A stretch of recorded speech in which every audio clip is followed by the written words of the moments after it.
Welcome back. In this demonstration, we're going to start assembling our cube sculpture based on David Smith's style of sculpture.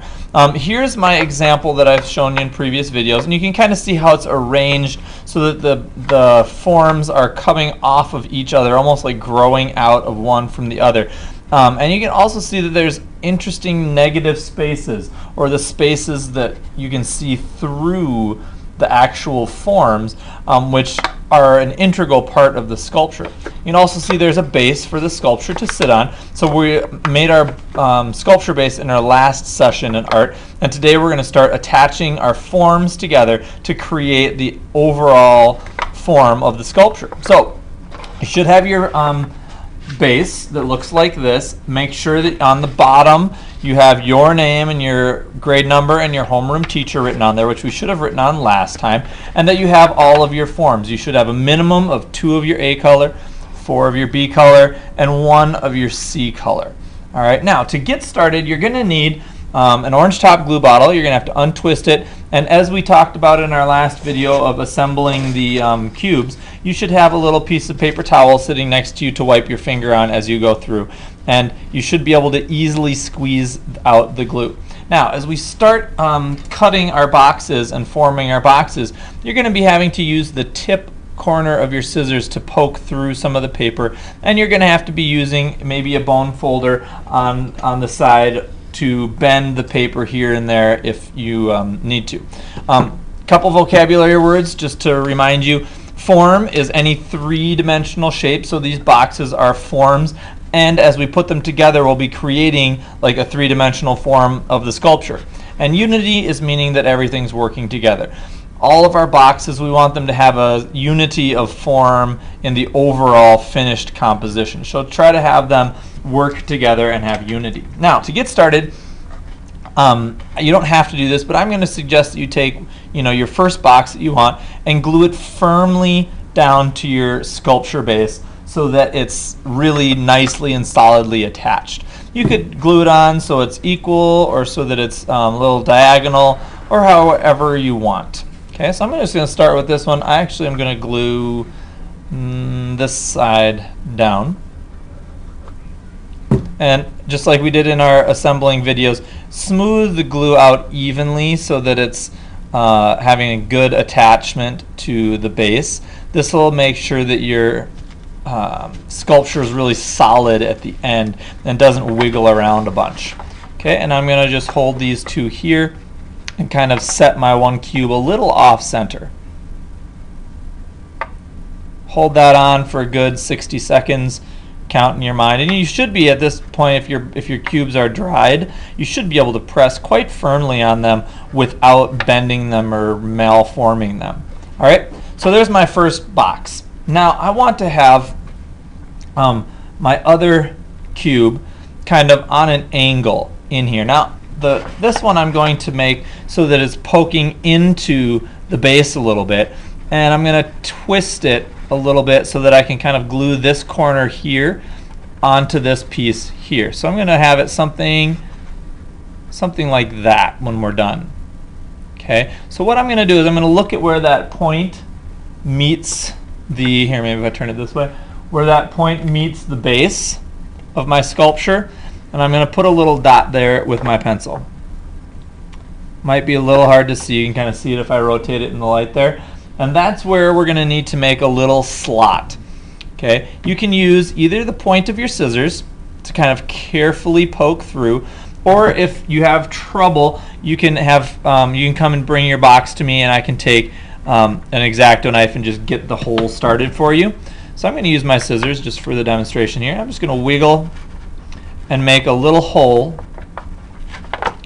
like that. Then I'm going to cut the paper into a little slot this way, and then a little slot this way. If you take and you kind of make an X form, you can then, and what I like to tell kids, if you look at the top of a to-go container or something, and it has where you put the straw in, it has kind of 2 lines crossed over like the letter T. and it allows the straw to poke down in there. That's a great way for you to also create a little area for something to slide into. So here, now that corner is going to slide right into that slot we've created. And you can kind of see that slot there that I've got.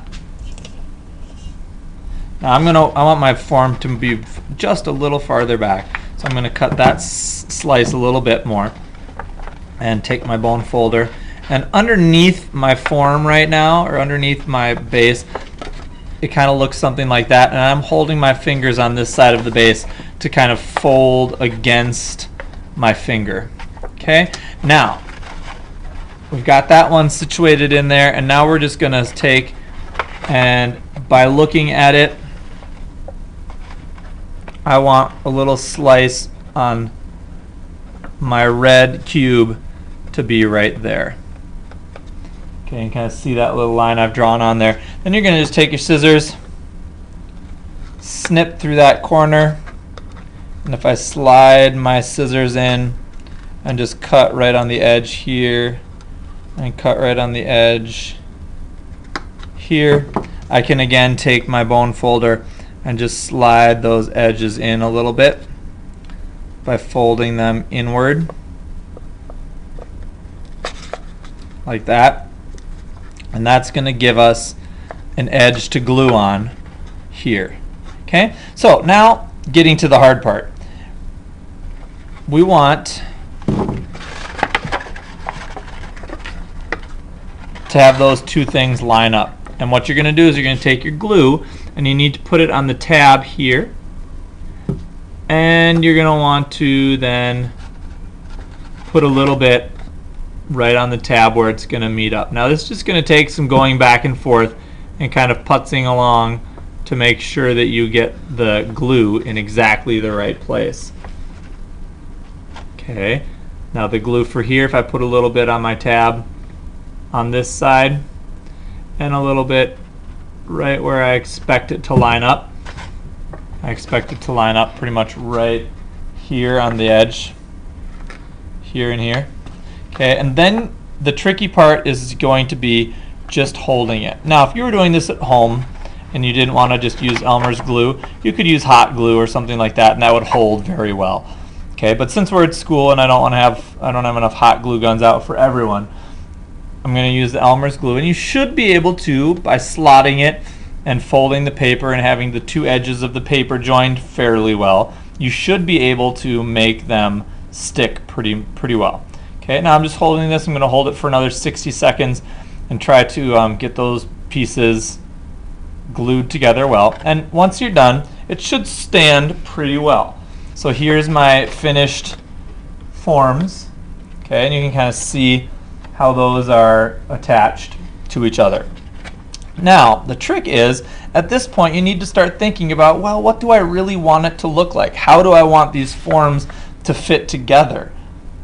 How do I want them to attach? We've got this one over here. What if we put this other red one on this side here so that we've got some kind of balance, or a little bit of balance, and then we can start moving the purple ones over the top. Everybody's is going to be different, and I expect that you're making artistic choices based on what you think you want it to look like at the end. All right, whether you want it to be an arc, or maybe you want them all to be built towards one side. Maybe you want one side to go this way and another side to go that way. Everybody's is going to look different, and that's what we want. You're making an artistic choice about how your final form will look based on, you know, your own choices. Okay, I'm going to build mine kind of similar to my first one, in the sense that I want to have the red and then kind of an arc of purple going over the top.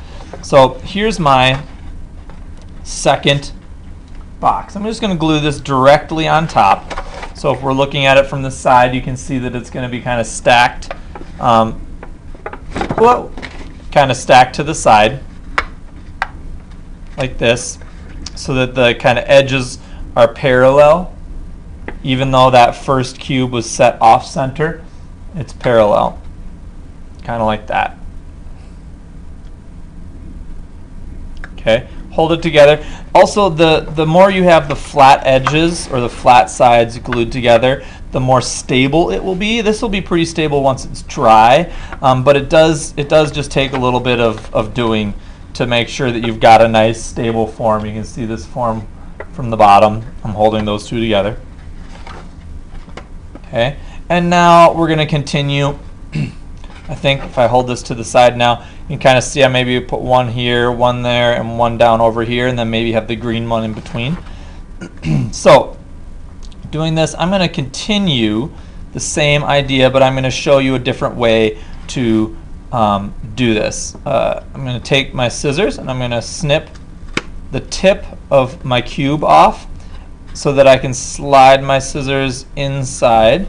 And actually, these scissors are fairly large. It'll be easier if you've got smaller scissors. I'm just going to cut right along the crease there. I'm going to cut right along the crease here. And I'm going to cut it right along the crease in there.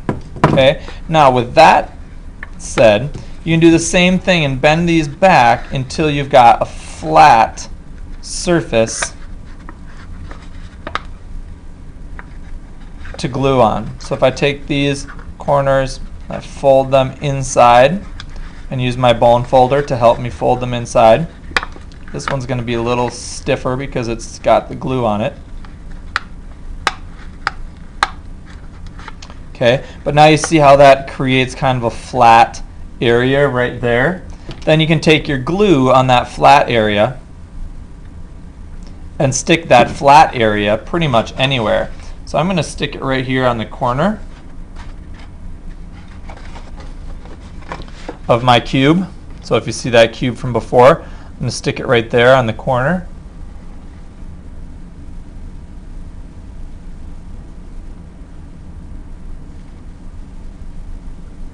And just hold it firmly.